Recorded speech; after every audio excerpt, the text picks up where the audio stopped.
Good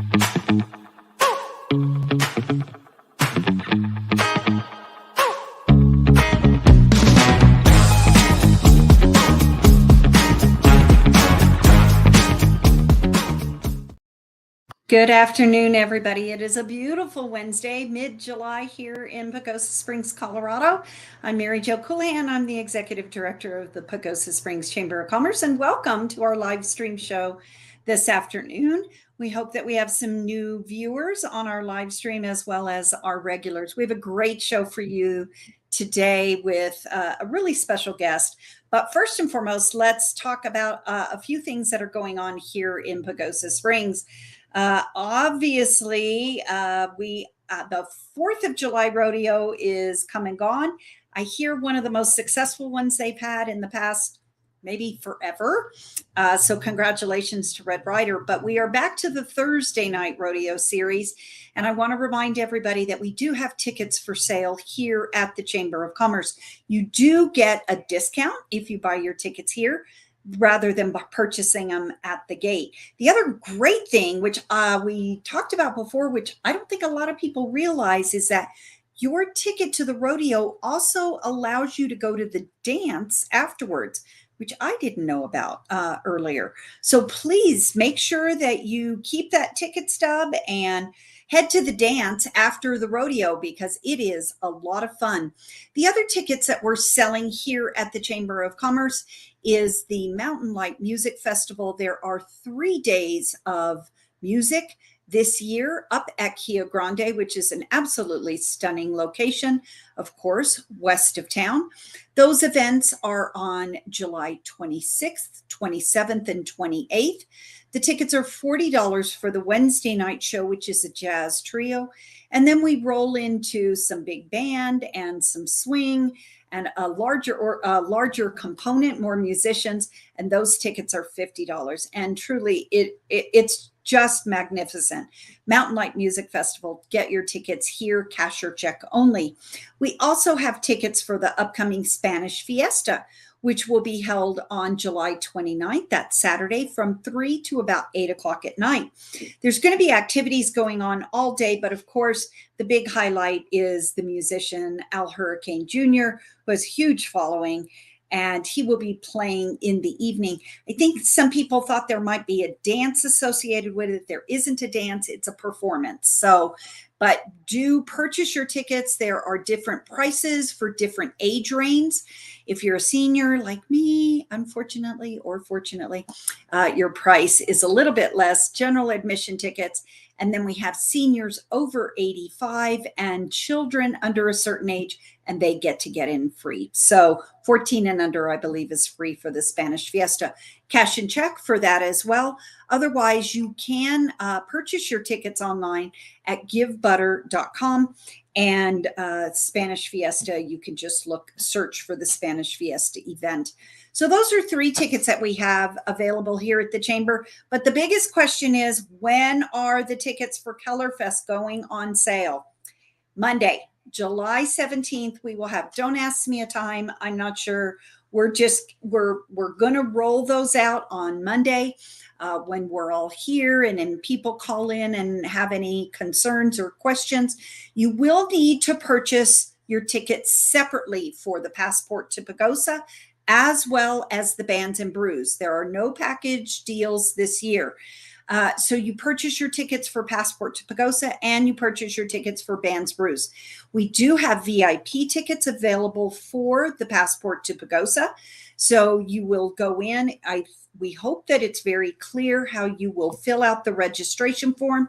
You can purchase tickets, up to 8 tickets for a table for reserved seating. There is also general admission tickets, which does not guarantee you seating. But chances are there is enough seating, but you may be at a picnic table, you may be at a barista table. There's various seating or eating arrangements. But if you buy a VIP ticket, you get a lovely VIP gift as well as guaranteed seating and all the other accoutrements, which are your glasses and your food and beverage tickets. So those will go on sale Monday, July 17th. Please jump online sometime on Monday. And please mark your calendars for our business after hours this month, which will be July 26th. The Pagosa Community Initiative will be hosting it, and we are very excited because they are going to be hosting it in a brand new location.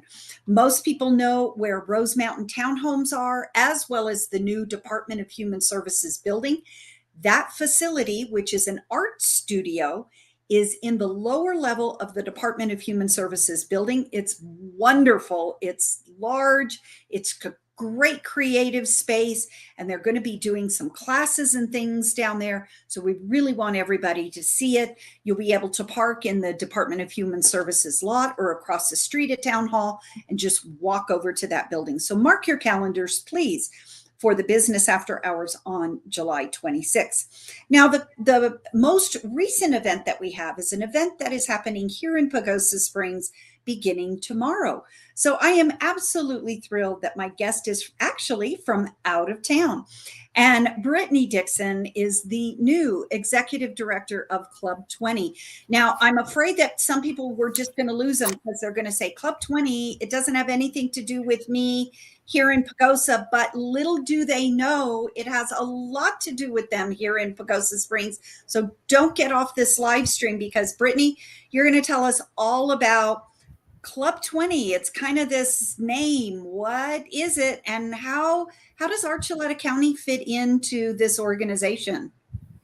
So thank you, Mary Jo, first and foremost, for having me on your show today. It's been a pleasure, and of course, welcoming us into the beautiful Pagosa Springs and Archuleta County here. So we're very appreciative of that. But Club 20 is a 70-year-old organization.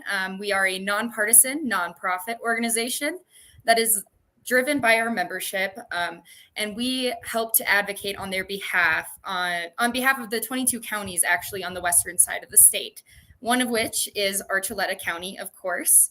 And, you know, our purpose really is to have a policy and legislative influence to educate our policymakers and the Front Range communities on what all Coloradans throughout the state are doing, and the issues that they're facing. They don't always hear the issues that we have out in rural Colorado.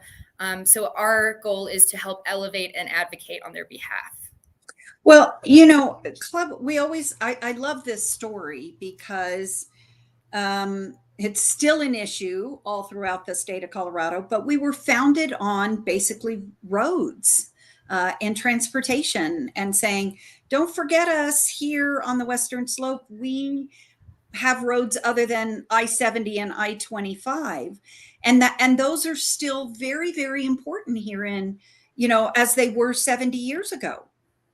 Yeah, absolutely. You know, like you were saying, we started with transportation and have grown since then. Before our group of our founding fathers got together, there were no rural paved roads. And that was our first, you know, efforts towards making rural Colorado's voices heard.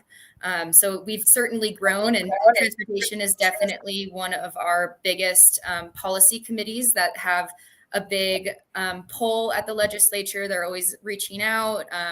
We speak with CDOT very frequently. In fact, they will actually be at our meetings this week.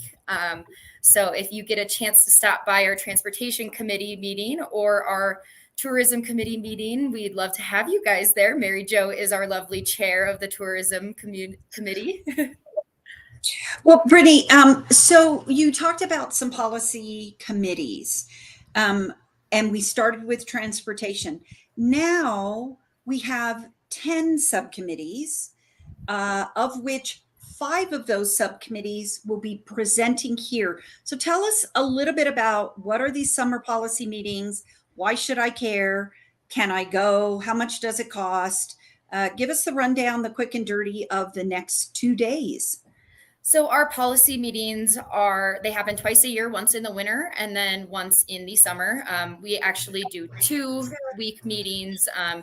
One will be this week here in Pagosa Springs, and then our second week will be July 27th and 28th in Walden, Colorado. And that's where we like to get into the communities to discuss some more. But over these next couple of days, we will be discussing telecommunications, healthcare, education and workforce development, tourism, and then we will also be discussing transportation. And these meetings really are a great way to kind of dip your toes into what Club 20 is all about. You get to hear from our top experts on any issues that Western Colorado is having right now. And like I said, they're free to attend to the public, and we'd love to have anybody there, even if you're just interested to learning some more or engaging with maybe some higher level legislators or whatever it might be. You can make a lot of connections throughout our members. Great. Yeah. I happen to love the summer policy meetings. We also have 2 board meetings, one in the spring and one in the fall, but I love the summer policy meetings or any of the policy meetings because I really feel like I can get, when I attend, and even if I'm not on that committee, I learn so much about what are some of the things that are the big issues. They're educational and they're informative. And I credit all of the subcommittee chairs for working on that and bringing issues before the rest of the group, which makes Club 20 for me so much more relevant. Well, and what's really unique about Club 20 is that we are nonpartisan. We do have a very diverse membership, and a lot of our conversations, we might not all agree on one thing or another, but we always are able to find that Western Slope nexus to kind of help develop and advocate on behalf of all rural voices. And, it's really unique. Like Mary Jo was saying, you do get to learn a lot at these meetings about any issues and other concerns in different communities that are different than your own, because we are not all the same out here on the Western Slope. Sure. And I think, as with any meeting, what I get so much out of is the networking. And as you said, meeting the other people who may have a similar issue, or they may be a resource that you're looking for to help you with your issue. Yeah, absolutely. And, our policy meetings are where we are a member-driven organization, like I had mentioned, and this is where we see our policies develop that we then take during the legislative session to advocate on their behalf at the state or federal level. Our members truly are the ones that are guiding our policy efforts and our advocacy efforts throughout the state and throughout the country as well. Sure. And I believe we start tomorrow at the Archuleta County Fairgrounds. Can you tell us a little? We have some representatives coming on behalf of the government agencies. Yeah, so we'll start the day off bright and early at 8 a.m. With some legislative updates. We will hear from Senator Hickenlooper's staffers. We will hear from Senator Bennett's staffers and from Congresswoman Boebert's staffers as well. Kind of give us a rundown each day on the policy meeting or the committee meetings that we'll be having that day, kind of the work that they're seeing at the federal level, and any funding opportunities that we might be able to be a part of, or anything that we should know about these issues. They're there to provide some of those updates for us. Okay, and that will happen on both days, correct? Correct. Yes, both days, both starting at, I believe, 8 or 8:15. Yeah. Okay, we'll get there at 8 because we'll have coffee for you. So there. Yes. But well, and Brittany, first, I also want to congratulate you on your recent appointment as executive director, from one executive director to another. I hope that you enjoy your time in your position. It's, I hope, very fulfilling. We were joking, actually. I hope your ears were burning this morning, because on my radio show, I was talking about how impressed I am that actually I believe that your youth, as opposed to my age, is such a benefit to our organization, because it shows us the importance of the next generation and our youth and our future business leaders and policymakers getting involved at a younger age, not at 65 plus where I am. But, people need to, I just am so impressed. You have been with Club 20 for several years. I believe you were the policy and outreach director. Yes. Is that correct? So about policy. You're just, boy, you can find just about any policy anytime. I'm so impressed. But congratulations on your promotion and your engagement with Club 20. Would you like to make any comments about that? Well, for just thank you. Of course, I have such a passion for the work that Club 20 does and for our members and for making sure that the rural voice isn't lost. And, that's what Colorado was built on is, those rural communities. It's where we get our food. It's where we get our water. And it's just everything that makes the Western Slope in Colorado amazing. All of that can be found on the Western Slope. So I just think it's super exciting to be stepping into this new role and trying to elevate the voice even further and get more engagement, maybe from those younger generations, getting that next family rancher on board that'll be taking on their family's ranch here shortly, really getting them involved and seeing how we might be able to help them. Great. Well, thank you so much for joining us today. Remember, everybody, these meetings are open to the public. Tomorrow, as Brittany mentioned, we will start off with telecommunications, healthcare, and then education and workforce development on Friday. We will be talking about transportation and tourism. These meetings are free and open to the public. We will also be having a reception at the GGP site at 4:00 tomorrow afternoon. So if you were not able to make meetings because you are working, please come down to the reception and meet some of the business leaders from other communities on the Western Slope. It's really a great networking opportunity for you personally, perhaps your organization, to find out a little bit more about how Club 20 might serve you and your needs here in Archuleta County. Brittany, thank you again for joining us. I look forward to working with you in the next couple days. And thank you for choosing Pagosa to host these summer policy meetings. We appreciate it. Thank you, Mary Jo. I appreciate you having me on today. You're so welcome. And thank you, everybody, for hanging on and finding out a little bit more about one of the organizations that our Chamber of Commerce, our county, our town, Community Development Corporation, and individual businesses belong to this membership organization, because we know that these are issues that affect us here on the Western Slope, whether it's our business community, broadband, tourism, whatever it is. We want a voice at the table as well. So thank you all so much. If you're interested in finding out any more about Club 20, please contact me, or we'll have you, and I will pass you straight on to Brittany or Annabelle over at Club 20. But thank you all for joining us today. Remember, we have tickets available here for any one of the number of events coming up.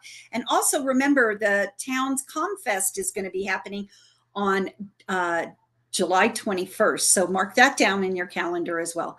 Thanks for joining us today. Everybody stay cool out there. It's a little warm. We're still in for a stretch of hot weather. So stay cool out there and be safe. Thank you, everybody. We'll see you next week.